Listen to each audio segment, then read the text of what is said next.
Right, good morning. Let's do a little walkthrough of what I got here. So the raised bed is still doing pretty well.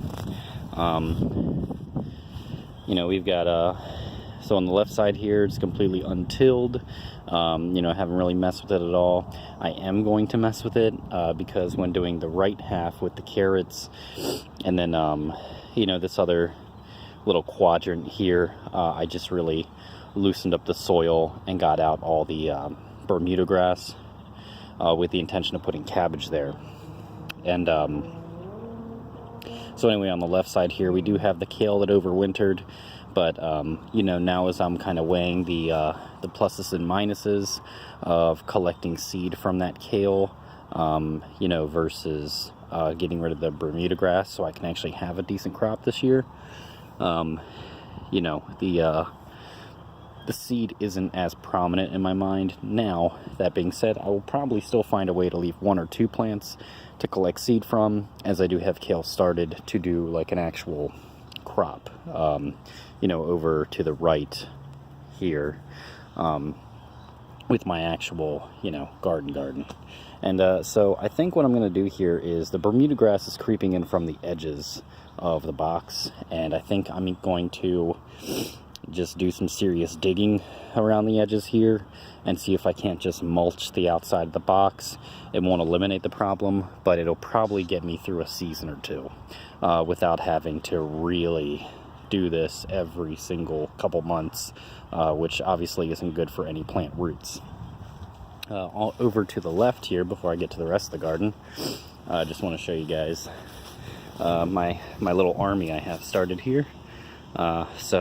I've got my spinaches, which are already kind of bolting, cabbages, kales. I have 3 different types of kale. I only had 2 escarole plants make it. I'm going to see if I can't direct sow some of them, some flowers. And speaking of flowers, we got some little crocuses popping up here on a beautiful Sunday, kind of springish Maryland morning. And then on the left here, my little like cloche experiment in here is just dill and parsley that was started indoors.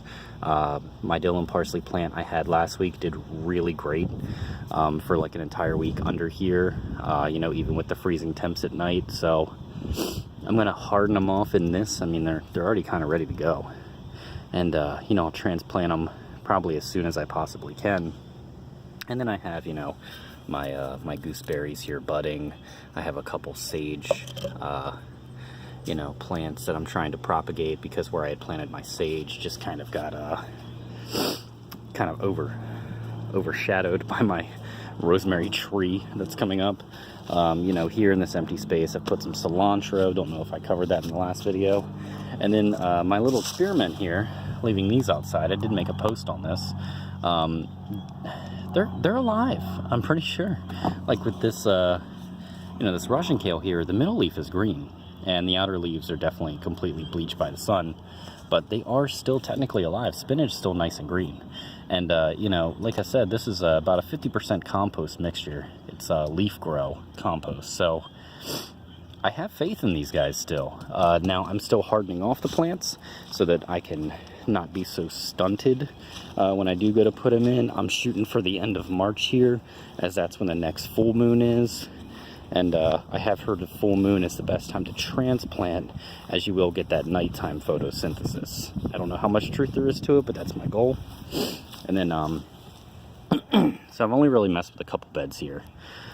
This one, and I will try to outline these with some either mulch or wood chips. I'm just going to see what I can get my hands on here. Obviously buying mulch straight from the store would put me back a pretty penny, and with this being for a more utilitarian application, I don't really have a desire to get like a red bark or a black mulch. I'm fine with just trash, moldy mulch. So anyway, here where you can see kind of the 2 black lines, this was a lasagna garden setup, and I actually ended up having to turn it a couple times just to expose it all to air and moisture and everything, because some of the leaves on the inside were bone dry even after like really hard rain and snow. And so what I've done is I kind of cleared a path, and I just laid in a little pea, probably about every 3 or 4 inches. And then I just topped with straight compost and gave that a nice water yesterday. So, you know, hopefully I'm not too early to the game. I'm trying to get as big of a jump start on my garden as I possibly can without having a greenhouse or a hoop, you know, any covered rows or anything like that. And then that's something I'll probably experiment come fall or winter. And then over here, my other bed, it does just look like a pile of you know, like organic matter, but it's actually just loosely covering. I had turned this bed last week, and this is where I plan on putting my kales and artichokes. And so, you know, the actual bed itself is rather small. I did leave quite a wide berth for the wheelbarrow to move through. I might shrink that as time goes on. I don't want it to get as crowded as my garden got last summer. You know, in the spring it looked great. I could walk through, and then come summer the plants exploded and everything in the middle got completely untouched. So I want to leave a lot of surface area. And so, you know, it's kind of at a mound, which is going to make transplanting kind of weird. That will sink down, because what I did is I put some of that undecomposed, you know, organic matter just right under the actual soil, and then I put some soil on top, and then I just mixed in a couple bags of compost, and you know, so I definitely anticipate that shrinking down, you know, probably honestly about a foot through the season, probably about 6 inches once the warmth actually comes here and the worms start really doing their work. You know, definitely don't underestimate the power of those guys. And you know, so what we have right here is kind of still undisturbed. I've got my 2 planned garden beds, and this is going to be, for one's just going to be tomato and basil, the other's going to be the actual tomato guild that I have planned out here. And you know, so I think you know, I had planned on kind of like loosening the soil a little bit, and now as time goes on, I think I might just experiment with just putting it, you know, right into there and letting that decompose and be like a really good mulch. You know, the disadvantage is there'd be less aeration for the roots. The advantage is obviously it's less labor for me. And, you know, I guess that really kind of just sums it up. So now I guess, I don't know, I could go with a fork or something, kind of loosen it up, work some compost in. You know, so this is all experimental. I'm fooling around with a few different methods all at once. And then right here we have front and center. This is where my corn guild is going to go. So what I did here is this was just straight, you know, sod basically.